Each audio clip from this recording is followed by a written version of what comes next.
Hello, I'm Alayne Hopkins, Director of the Minnesota Center for the Book, an affiliate of the Library of Congress.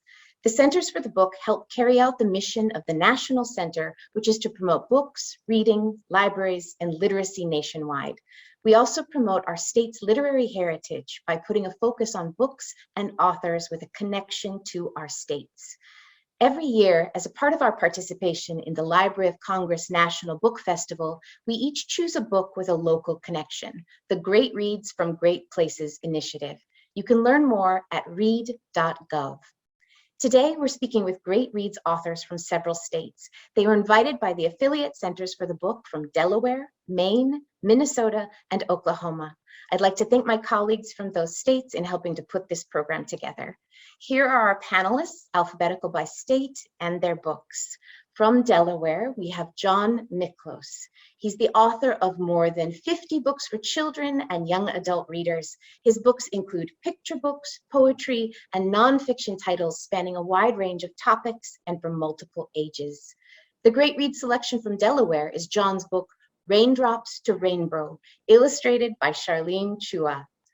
In simple rhyming text, Raindrops to Rainbow provides a color-focused story about a young girl who experiences a thunderstorm and learns that only after some rain can we enjoy the rainbow. From Maine, we have Suzanne Greenlaw, who's a citizen of the Holton Band of Maliseet Indians. A PhD candidate in the School of Forest Resources at the University of Maine, she works to restore Wabanaki stewardship practices throughout Maine. Gabriel Frey is a citizen of the Passamaquoddy Nation. He is an award-winning basket maker, artist, and cultural knowledge keeper. His mother and Suzanne and Gabriel's two daughters, Musquan and Alamusit, helped inspire this story. The Great Read selection from Maine is The First Blade of Sweetgrass by these two authors and illustrated by Nancy Baker. Musquan is excited to accompany her grandmother for the first time to pick grass for basket making, but she must learn to distinguish the sweetgrass they seek from other salt marsh grasses. Frustrated at first, she closes her eyes and lets the sun's warmth and the spirit and peace of the marsh fill her. She sees her ancestors gathering grass as they've done for centuries. At last, the bright emerald blades of sweetgrass stand out before her, inviting her to harvest them. But she remembers not to pick the first blade she sees, leaving it to grow for future generations. From Minnesota, we have Daniel Bernstrom. He's the author of One Day in the Eucalyptus Tree and Gator, Gator, Gator, in addition to Big Papa and the Time Machine. He has a Master of Fine Arts in Writing for Children and Young Adults from Hamline University and lives in Worthington, Minnesota, where he is an English instructor. The Great Read selection from Minnesota is Daniel's book, Big Papa and the Time Machine, illustrated by Shane Evans. Big Papa's grandson is not feeling like going to school.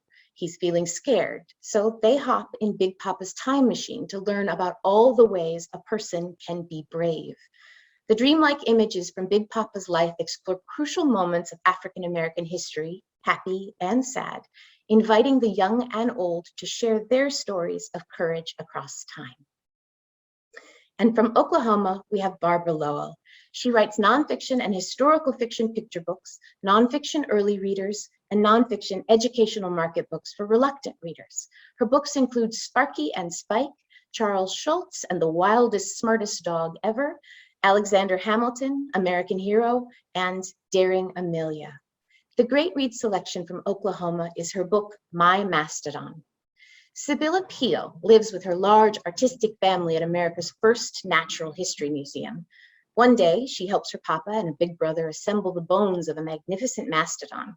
She soon starts visiting her fossilized friend for regular tea parties and chats.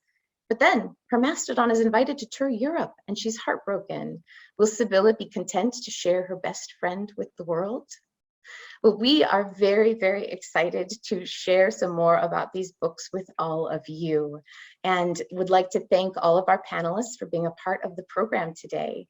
So to get started, we thought we would begin with the Library of Congress National Book Festival theme, which is Open a Book, Open the World. And we'd love to hear what that means to you. could go in any different direction. What book opened the world for you? How do you hope your book will open a world for young readers? And to be fair here, we'll go alphabetical by state, and I'm going to ask John to start us off. Thank you for that question. Books really do expose young readers to new worlds, new ideas, new possibilities. And some of the books that inspired me growing up were the Wizard of Oz series by L. Frank Baum. I really loved the imagination and the new worlds that were presented there. Also, very influential books to me included books by Dr. Seuss, such as The Cat in the Hat, Green Eggs and Ham, and The Sneetches. I love the rhythm, the rhyme, and the wordplay. And I try to incorporate some of those elements in my own books as well. And speaking of my own books, in terms of the book Raindrops to Rainbow, I hope that the way that it opens young children's eyes to the world and opens new worlds to them is by showing them the power of patience, that we do indeed have to go through the rain before we can experience the beauty of a rainbow. Thank you so much, John. I love that last image too. Suzanne and Gabriel, do you want to talk to us a little bit about this theme of opening a book and opening the world? Yeah, just to echo a little bit of what John said, I think that it's pretty powerful, the effect that books have on experiencing all kinds of different worlds. And for us, there is a little bit of a theme in that same sort of experiencing patience. Muskwan has to sort of like learn patience in being with her environment. I think that's an interesting lesson in experiencing sort of like your natural world and how you interact with it. For me personally, The Hobbit was a big one for me to experience the idea of a different world and different perspectives, as well as in my teen years, Khalil Gibran's The Prophet. Do you have any? No, I think, no. Thank you both. As the mother of a 5- and 7-year-old, I really like the theme around patience, and I think I'm going to have to be getting these books from the library to add to our reading list. Daniel, what would you like to share about this theme? Well, I was just thinking about opening a book and opening a world, and I picked up Lisa Cron's book, Story Genius, and it's true. She goes into the brain science of when you are immersed into a story, you actually start to physically feel. So it's more than just empathy. A good book literally brings you into that character, their mind, their feelings, their situations, which is why diverse books are so important and why publishing these diverse books are really important, because it's helping children to walk in the shoes of someone else that they're unfamiliar with. You know, what a beautiful story about Muskwan and finding Sweetgrass and walking through that. It's not just opening a world. It's weird. It's like dreaming, where the child actually starts to experience, or depending on how the writer wrote it, they could actually be Muskwan, or they could be the little boy and Big Pop in the Time Machine. And anyway, so as you all were talking, it made me think of, yes, it's when you do open a book, you enter through some magical way into a story, and how important that is. A book, so many. We mentioned The Hobbit, but I'm gonna keep with J.R.R. Tolkien. It was The Lord of the Rings, The Fellowship of the Ring. And I remember I was in 4th grade and there was a reading contest. And I was like, oh, I'm going to beat everyone else by picking up this big book. So I went, found the biggest book in the children's library. And when I hit, I think it was Lothlorien or Rivendell. So Tolkien describes these beautiful cities, these beautiful elvish cities, and I was gone. I was completely somewhere else. And when I got done to the end, I was so thankful there was another book, not only because I could dominate my classmates, and I won that reading contest, but I didn't want it to end. I wanted to stay there in that world for so long. For my book, as I said before, I really want people to be immersed into this idea of African-American storytelling, the stories that my papa told me, and to learn about bravery through a different culture. And it might touch our cultures, but to walk in his shoes, and almost like me, he would tell me the story and I would sit beside him, and how it changed me. I hope that opening the book will open kids' worlds and change their lives as well. Thank you so much, Daniel. I'm a huge fan of rereading books, and part of it is that being able to go back into a world or an experience that you really did live through as you were reading. So thank you. Barbara, what does this question mean to you? I think that when we read books about other cultures and different countries, that we experience what it's like to have, or to currently, or to have lived in those countries and those cultures. And I think it helps us to understand that people are more alike us than they are different. And the book that really opened the world to me was one I read as a child, which was All of the Kind Family by Sidney Taylor. And it's about 5 little girls and their family growing up in the Lower East Side of New York City in the early 1900s.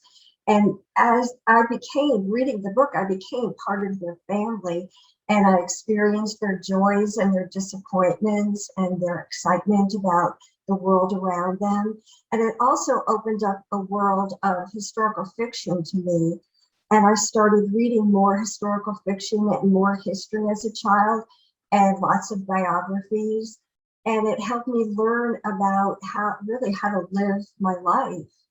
And I think my book is about a 4-year-old child, and she lives in a natural history museum. And so you can experience what it's like to live in one, and what it's like to put the bones of a mastodon together. And how I think also what's really important is that the book is about family, and that how even if you're 4 years old, you can put your brother, even though he's bossy, ahead of you, his feelings ahead of you, and give up your mastodon, even if it's for, as she says, a little while, because she knows he'll come back, but that she could put her brother ahead of herself. And also, I think when you're a little child, that it's okay to feel like your stuffed toy is real to you, or that an inanimate object like the mastodon is real, and it has feelings, and you have close feelings to it. Thank you so much, Barbara. You've all touched on this maybe a little bit, and we heard some in the descriptions of the books and the bios about the inspiration for all of these great reads. And so I would love to have all of you respond to what was that spark? What was the initial inspiration, or the reason you really wanted to write this book? And maybe also why a picture book? And so I'm gonna ask Suzanne and Gabriel, would you start us off with that one? Sure, thank you for that question. For us, I think that actually the spark came from being asked to write the book. Our editor saw an article about my academic research surrounding sweetgrass and restoring sweetgrass harvesting in Acadia National Park. And in his email was like, do you have a children's story in that research? And it was a really interesting ask. I've never been asked that before. And so Gabe and I worked together a lot, and I was like, what do you think? Is there a kid's story there? And for us, this is a very personal story. Even when you were reading the description, we were having a hard time not to cry. I know it's so personal for us. This is a story of our community, of our culture, of our family. Gabe grew up with his mother picking sweetgrass at a young age. His mother learned from her great-grandmother. So it's this generational knowledge and practice. And we wanted to write a story that our community felt proud about, but also was elevated enough for people to read, and that story could be shared with everybody else. This practice is one of beauty and care, and we wanted to share those sort of ethics with the world. And I think that our community and Gabe's mother feels really proud of this book as well. So that community approval has really been really wonderful. Marvelous. I love the genesis of that, and certainly the threads of family and community. And just as Daniel is from Minnesota and shares the state, I know maybe a little bit more about the background there. And I know that family was perhaps an important element for you in the inspiration for Big Papa. Can you talk a little bit more about that? Yes. So I was adopted at a very young age, and I met my biological family years later. And the first people that I met were Papa and Nana. And growing up with kind of like cultural, so growing up in a white culture with very few, I had one black friend in elementary school, and then none throughout my entire time, throughout the rest of high school, and which inspired me to write, because there weren't very many books for kids like me, and I was always picked out, and I was always the one. Anyway, when I finally met my birth family,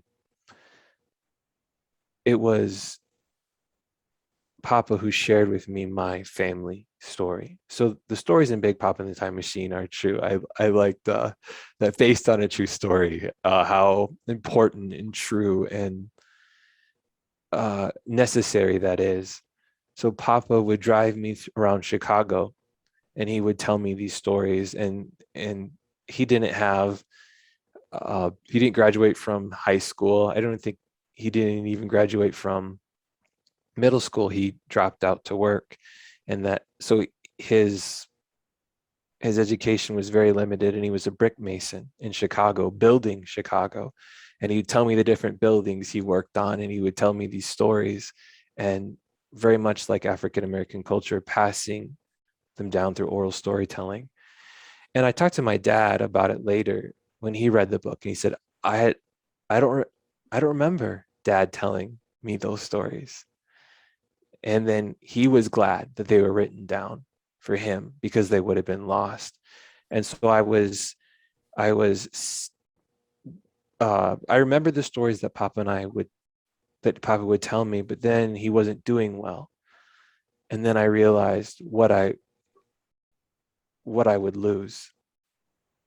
So we would call every week, and he would just tell me stories, and I would just write them down. And I even had them recorded, and I'm trying to find the recordings, but I would record his voice, and I would just write as he was talking.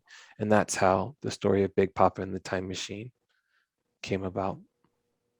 Thank you so much, Daniel, for sharing that family history and story with us. Barbara, how did My Mastodon come to be? Well, I learned about Charles Wilson Peel when I was writing a different manuscript. And then when I started researching him and his family, I discovered that they lived in a natural history museum. And I love natural history museums. And I visited my first one when I was a little kid, and it was the Museum of Natural History in New York City. And I just fell in love with it. And I just imagined what that would be like. I mean, I would have loved to, or still, live in a natural history museum where I could visit all the exhibits whenever I want. And so I knew, I really wanted to write about the family. And it's a picture book because I write picture books primarily. And so it isn't that I look at the research and then decide, should it be middle grade or YA or nonfiction or whatever, but I look at the research and then decide the focus for a picture book. And the focus was on Sibylla, who was a real person, and she was 4 years old at the time, which is the perfect age for a young child's picture book. And so that's why I decided to write it. And it was a lot of fun, and I love doing research, and I love history, and I would love to go in a time machine. Really, I think that would be great. So I'll have to look through your book, Daniel. It sounds wonderful. And I also, just to say that I think it's so important that there's such a focus now on writing, publishing more books from, I don't like all the lingo, but from African Americans, Latinos, and Native Americans. I think it's so wonderful. And I know a woman who is a Cherokee who writes now books about Cherokees. And she said when she was growing up, like you, Daniel, there weren't books that were about her. And so it's so important that now children can have those. Thanks so much, Barbara. I think I hadn't realized until you all started talking and describing the inspiration in your work, really how strong that theme of based on a true story really is throughout all of these books. But we'll let you bring it home, John, if you want to talk to us a little bit about your book and how it came to be.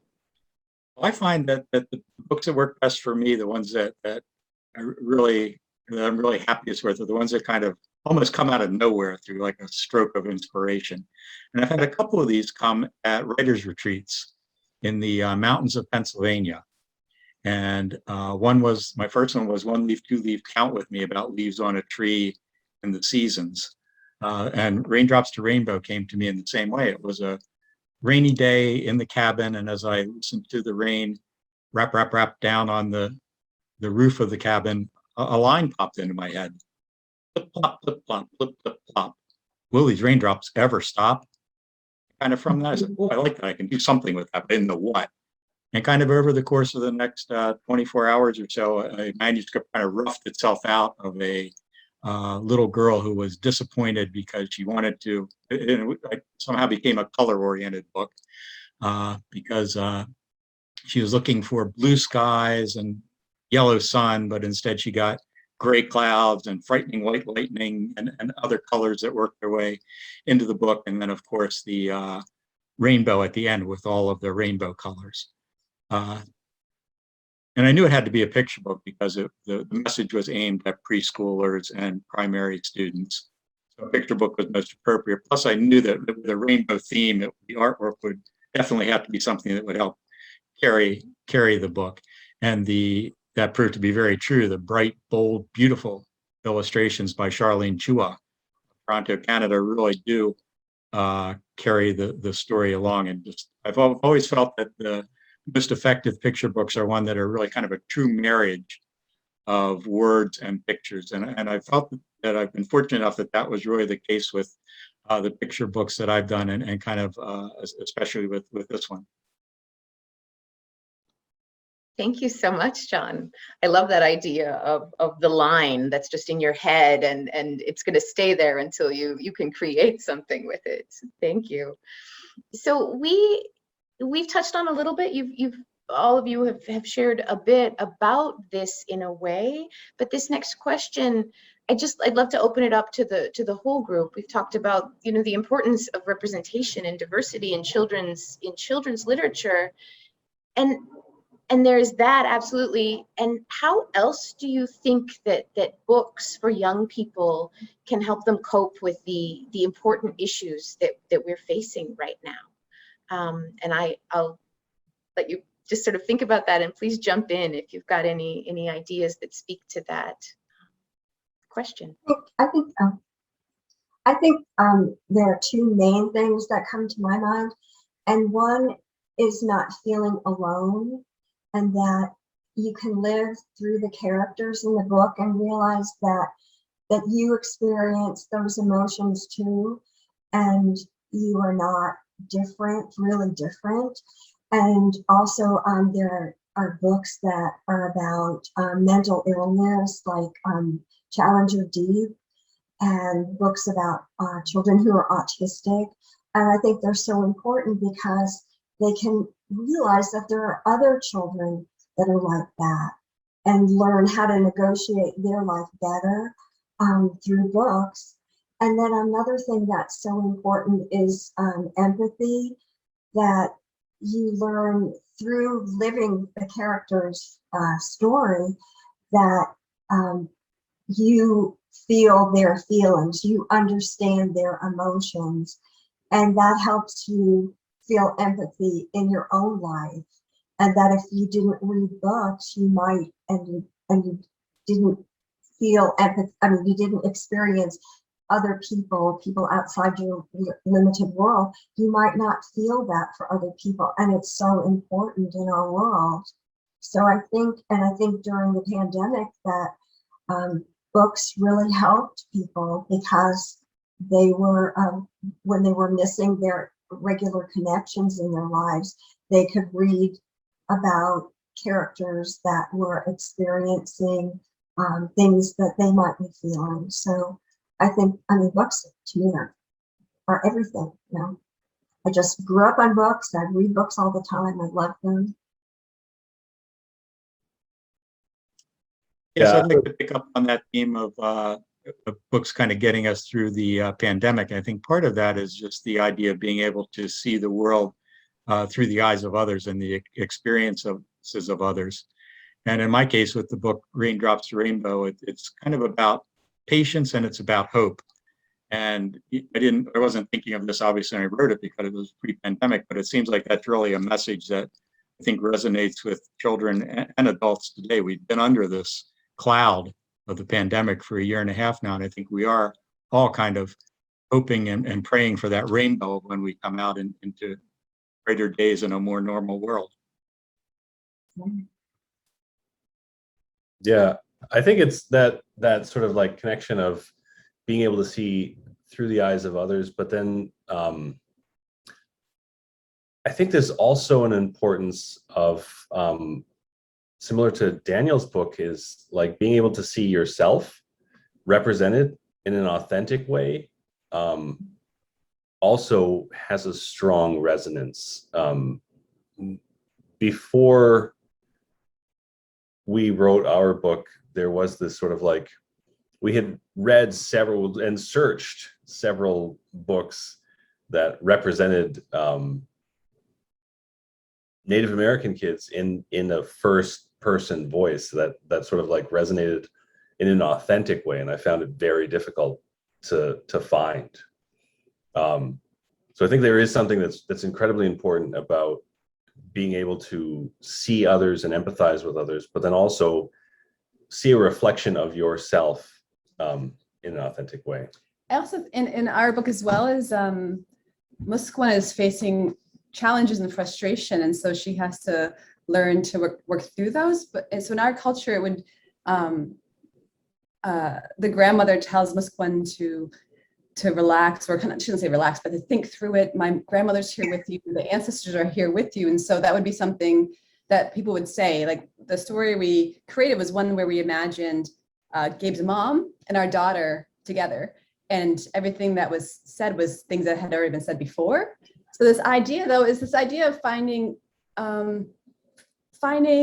peace within yourself, not having our cultural sort of context to support that self reflection to find her peace. I think that's a good story for kids working through the pandemic, knowing that there are many ways to self-soothe. I'm not sure that's the right term, but to work through things and to know that people are here to support you. I think it's a good message.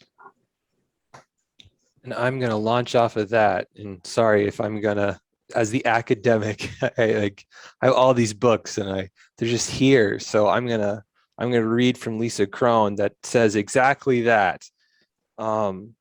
She says, story was the world's first virtual reality. It allowed us to step out of the present and envision the future so we could plan for that thing that has always scared us more than anything, the unknown, the unexpected. That's why opening a book, just everything there.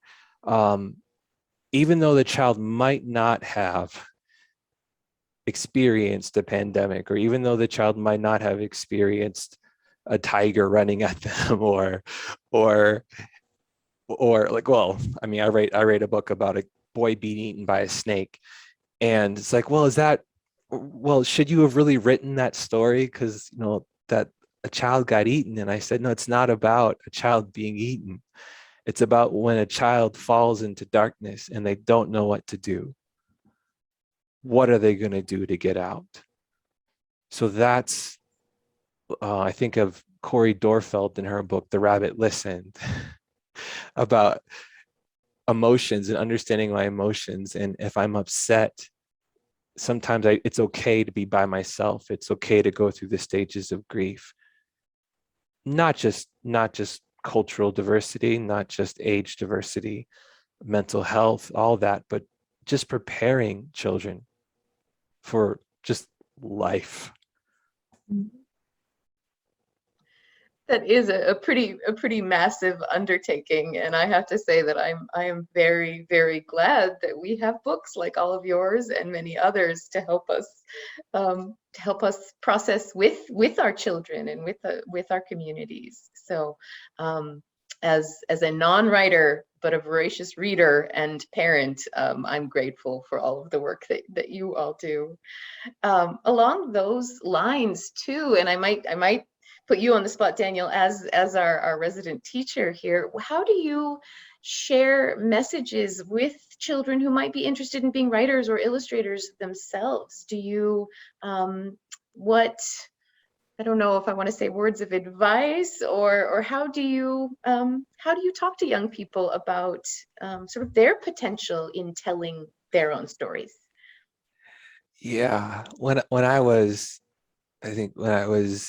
in second grade, I pushed over the Christmas tree because I was mad at my mom. And I tell kids that, and they're like, "You did what? You pushed over the Christmas tree?" And I said, "Oh, I've never written about it." "Wow, I want to hear more about that." I tell them, tell the stories that you know. Tell the stories from your own life. Exactly. What's been talked about here.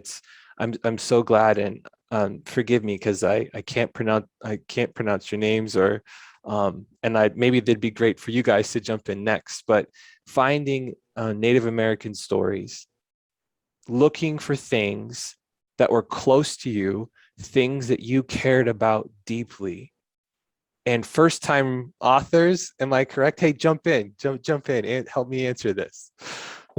Yeah, for sure. I do a little talk at our local school, and I brought the book and let the kids sort of like look through it.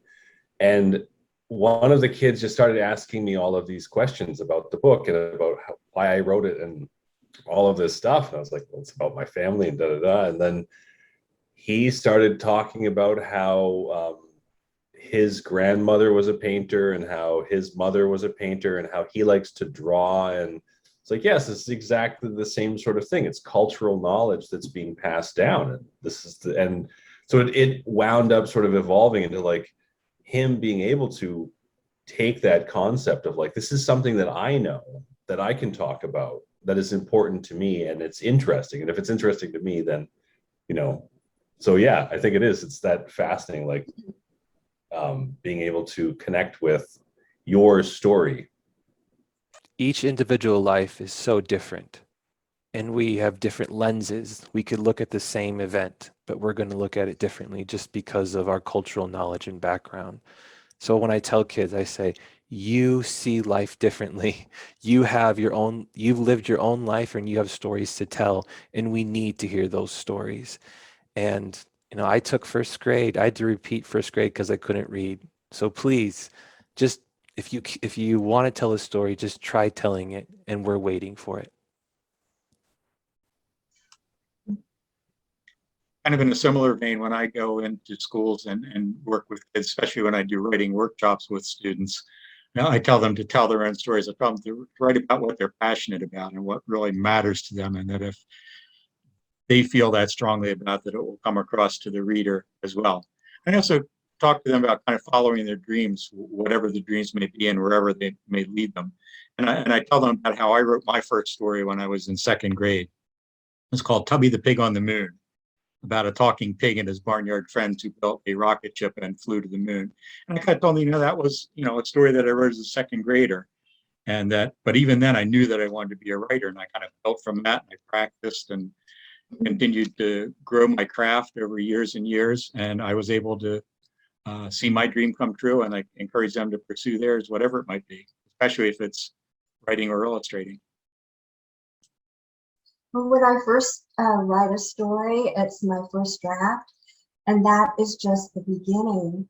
And I think a lot of children feel they write down the story and they got the story, but I have to go back and revise and revise and revise, and also play with the story. So I might write it first in first person and then change it to third person, or I might write it in present, then change it to past. And what's wonderful now is you have a computer, and so you can cut and paste things, move things around. So I think what's really important is not feel like I have to get this story done, but that you can play with it for a while. And so, my Mastodon, that was one of the very first things I ever wrote, but it was very, very different. And that was in 2006, and it came out last year. So it took a long, long time for me to get it almost right. But then I still had to work on it. So it just isn't something that comes to you and you know how to do it and you just do it and it's brilliant. It's something you need to learn. So don't be hard on yourself. Give yourself an opportunity to have fun with it and play with it and enjoy it. And I think that's really important for all writers to enjoy the process. And I do. But I can write some still very bad things. I do. But then I people will tell me that, and that's right. Now try something else. So don't be hard on yourself. And the most important thing to me is just enjoy it. This is wonderful. These are fantastic insights, and I love that we're getting this glimpse of how you all are approaching your work and really the impact of that work and what it can be for young readers particularly. So just here as we're getting toward the end, I'd love to just open it up for all of you. If there is something that you'd like to share about your work or your process that you haven't had the opportunity to speak about yet, what you're working on now or what's next for you, just a kind of a bit of a round robin there of any last ideas or thoughts you'd like to share. I have a book coming out. It was supposed to come out this month, but it was pushed back, and they finally signed an illustrator, so it comes out in 2 years. And I can't say what it is because it hasn't been announced, but it's funny. And I love to write funny, but I don't always, most of the time I don't, but it's really funny.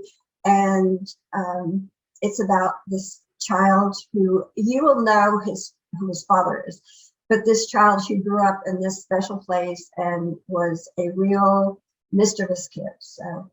And then I'm working on, my focus pretty much now is to write about children and that do different things that other children would be interested in. So I always love when I find that rather than writing about adults. True, either real kids, not just made up kids. But anyway. I find it fascinating, like through this process of telling this one story, we started really talking about all of the different aspects of our culture, and all of these other stories started bubbling up out of that were going to be part of this story. And we're like, well, this is a separate story in and of itself. And then it went in this, so we wound up with like 5 different stories that were just branches of this one, talking about our culture and the connections and the lessons that we've learned through cultural teachings. And so, yeah, the same way, I feel like there's like this one finished book, and then this half finished manuscript, and then this skeleton structure over here, and then this concept down there. And it's this series of like all of this stuff where we hadn't considered it before, but looking at it, we're like, oh my God, there's so much there. Yeah, we've been bitten. Definitely. Yes. Yeah. Yes, and what we love is this sort of taking a lot of our cultural teachings and incorporating those, but in a modern way, or like what a child would feel today, which I think is really applicable to all children, right? Feelings of frustrations or whatever their challenges are, and how would somebody in our community, how an adult kind of help to navigate that, or how a child would navigate that. That is really exciting to us, I think. And those are kind of where we're moving forward into.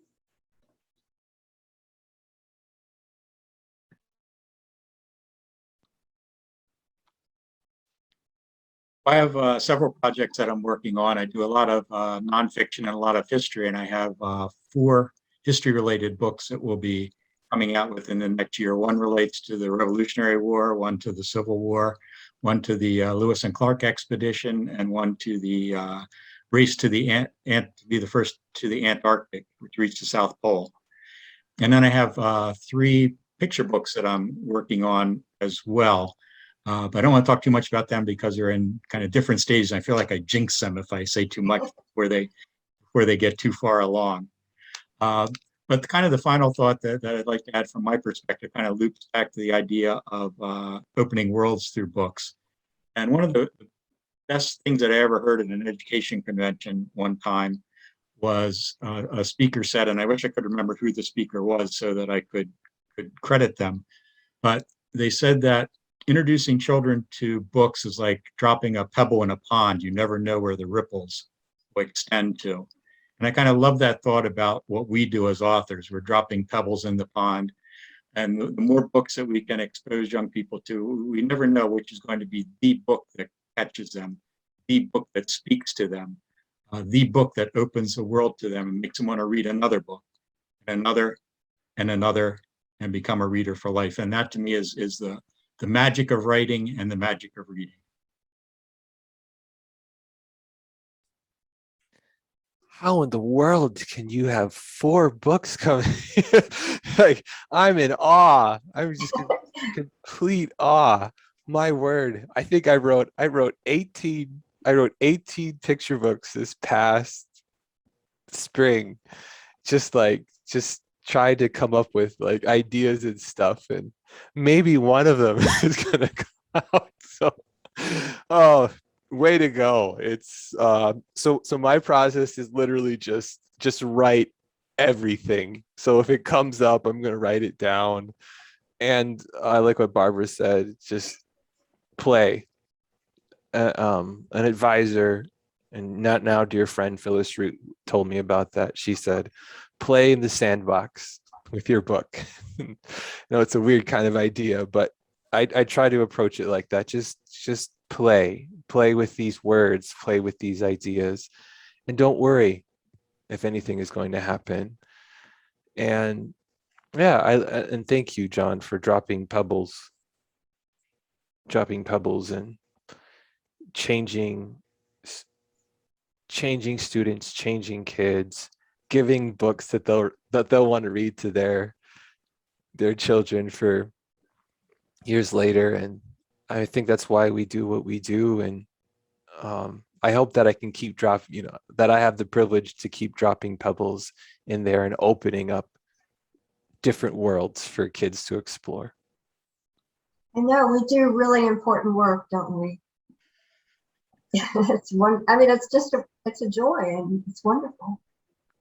I couldn't agree more. Thank you all so very much. And I'd like to say on behalf of our state centers, and particularly Delaware, Maine, Minnesota, and Oklahoma, that it really is our honor and privilege to be able to use this Great Reads initiative to share your work with the whole country. I am really excited to look up more of your books myself, and am really thrilled at how many works are out there in the future that readers are going to be able to share. So these stories and insights and your perspectives have been just fascinating and fun and wonderful. So thank you very much. And we'll look forward to another opportunity to read your work and speak with you again. Thank you.